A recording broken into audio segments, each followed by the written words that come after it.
में चुनाव कराने के पश्चात मार्च में सदस्यों को बुलाया था, जिसमें उस टाइम वर्तमान अध्यक्ष था, जिसको लेके एक बैठक दिसंबर के अंदर बुलाई गई थी, जिसमें सर्वसम्मति से श्री महालक्ष्मी भक्त मंडल सेवा समिति रजिस्टर की कार्यकारिणी को भंग कर दिया गया था।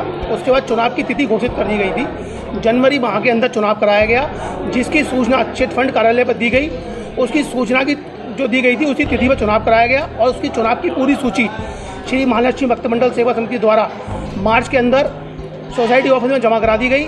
उसके पश्चात जो द्वितीय फर्जी पक्ष है उनके द्वारा एक फर्जी सूची बनाकर अभी जून में जमा कराई गई, जिसको संज्ञान में लेते हुए चिट फंड सोसाइटी उपनिबंधक कार्यालय के निदेशक ने उनको नोटिस जारी किया। हमें भी नोटिस आया कि एक ही संस्था के दो चुनाव कैसे हो गए, उनकी दो सूची जारी कैसे हो गई।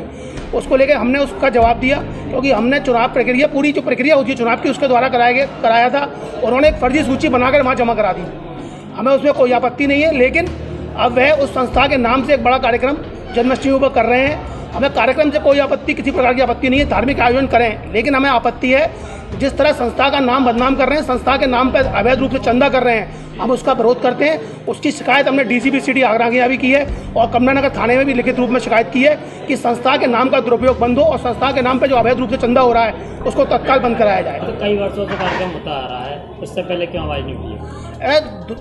हमारा जो मंडल है 2015 में रजिस्टर्ड हुआ, जब मंडल रजिस्टर्ड हुआ है जब से आज तक चुनाव नहीं हुए। 10 साल से संजय अग्रवाल जी अध्यक्ष चले आ रहे हैं और वे स्वयं अपने आप को अध्यक्ष बना लेते हैं, कोई चुनाव की प्रक्रिया नहीं करते।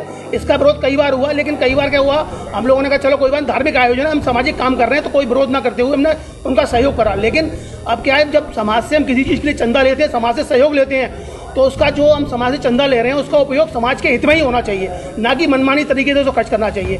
जिसका विरोध निरंतर चला आ रहा था, उस विरोध को लेते हुए दिसंबर में बैठक हुई और सर्वसम्मति निर्णय लिया गया, कार्यकारिणी भंग की गई। उसके बाद चुनाव कराया गया और संजय अग्रवाल जी ने चुनाव में सहभागिता नहीं निभाई और वह अपने अलग उन्होंने मंडल बना लिया। लगातार सोशल मीडिया पर संजय अग्रवाल जी कार्यक्रम की सूचना भी डाल रहे हैं। नहीं, संजय अग्रवाल जी अगर मैं मुख्यमंत्री बन गया तो उनके कहने से मुख्यमंत्री नहीं बनते, कागज तो होने चाहिए, कोई प्रमाण तो होना चाहिए।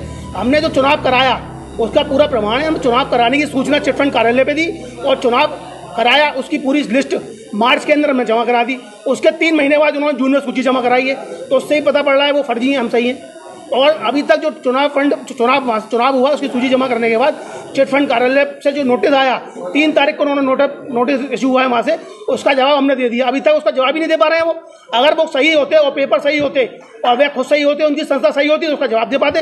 किस तरह की मांग है आप लोगों की? हमारी मांग है श्री महालक्ष्मी भक्त मंडल सेवा समिति रजिस्टर के नाम का दुरुपयोग बिल्कुल बंद हो और उसके नाम पे जो कार्यक्रम के नाम पे अवैध वसूली और समाज से चंदा कर रहे हैं वो, जिसका दुरुपयोग वो वर्षों से करते आ रहे हैं, उस पर तत्काल प्रभाव से रोक लगाई जाए। ट्रस्ट क्यों नहीं फैसला लेता है? नहीं, मंदिर का ट्रस्ट अलग है, वो व्यक्तिगत मामला है। मंदिर श्रीदेवी ट्रस्ट वह मंदिर का ट्रस्ट है, उसमें मंदिर के ट्रस्टी हैं, उसका डिसीजन वो लेते हैं। ये कार्यक्रम अलग होता है, इसका श्री महालक्ष्मी भक्त मंडल सेवा समिति इस आयोजन को करती है।